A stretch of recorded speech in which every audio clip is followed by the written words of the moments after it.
Você faz algum tipo de jejum intermitente, assim, na sua rotina? Eu faço de uma forma natural e intuitiva. Então, eu janto cedo e como só depois do treino. Então, eu sempre dá umas 14 horas. Alguns dias dá um pouco mais.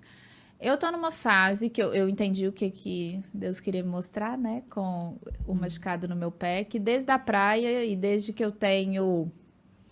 Cara, desde que eu tenho uns 15 anos, que eu tinha lá, né, na casa dos meus pais, minha balancinha que eu comprei ali no Multicoisas, que é a primeira vez que eu não peso minha comida. Não é nem só que eu não peso, eu não planejo. Então, eu só vejo que horas eu tô com fome, aí eu espero um tempinho também, porque meu corpo não vai mandar em mim. E aí, quando eu tô com fome, eu falo, ótimo, vou esperar um pouquinho, não vamos morrer, vamos lá. E aí, na hora que realmente eu tô com fome, eu posso comer com calma, porque antes era fome, e aí você vai correndo comer. Eu falo, não, movimentos calmos, tudo tranquilo. E aí, decido na hora o que eu vou comer. Então, estou nessa fase, o que faz com que o meu jejum acabe ficando um pouquinho maior. Mas se a gente for falar um jejum que é legal para todo mundo, é no mínimo 12 horas, que eu chamo de um jejum fisiológico. Onde as pessoas erram no jejum, Edu? Elas erram fazendo ele no horário errado.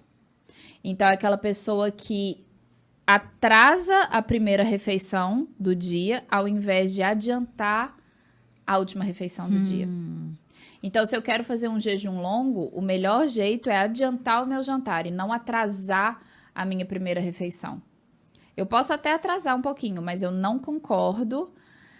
Assim, não é nem que eu não concordo, é que eu tenho que ver na prática. Por exemplo, se você me falar, Dani, minha primeira refeição é meu almoço. E aí, se eu te perguntar, ok, sua primeira refeição é seu almoço, mas você no meio da tarde tem episódios compulsivos? Você tem vontade de carboidrato refinado? Você tem vontade de doce? Final de semana, você tem essa vontade? À noite, você tá acordando 3 horas da manhã? Se essa pessoa me falar não, eu falo, então tá, continua. Mas nunca ninguém me falou não. Ela acaba morro de vontade. Você descontrola seu cortisol. Então, é melhor...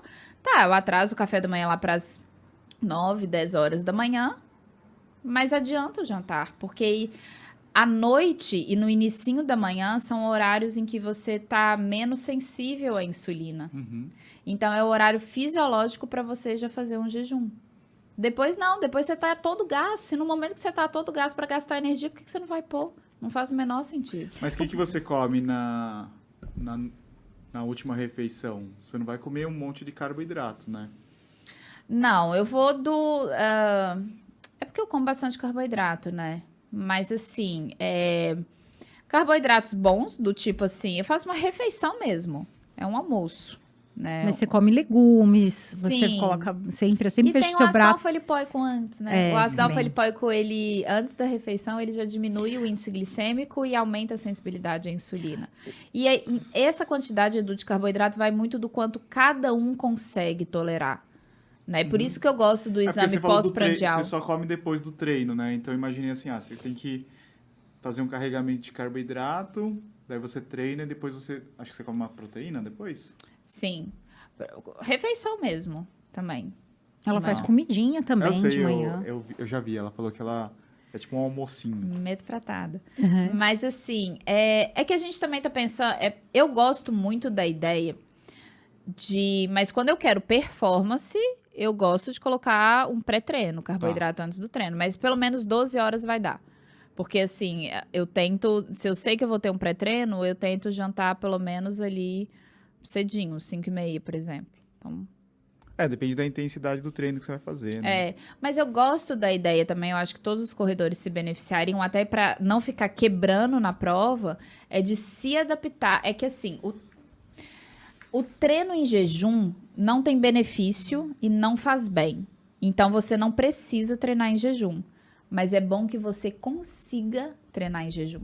Porque o fato de você conseguir mostra o seguinte: se em algum momento faltar carboidrato, você não vai quebrar, eu sei te levar. Eu tenho flexibilidade metabólica. Agora, se você está sempre acostumado a ter carboidrato antes do treino, intra-treino, você vai ser muito dependente. Em algum momento você vai ter uma hipoglicemia ou em algum momento você vai quebrar por falta de glicogênio. É aquilo que a gente começou o treino falando, quebrou, acabou.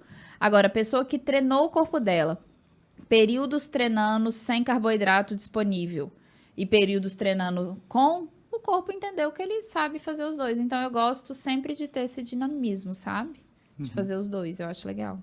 Esse é o canal de cortes do podcast do Tênis Certo. Se inscreva agora mesmo e não perca os próximos vídeos. Valeu, Tênis Certo!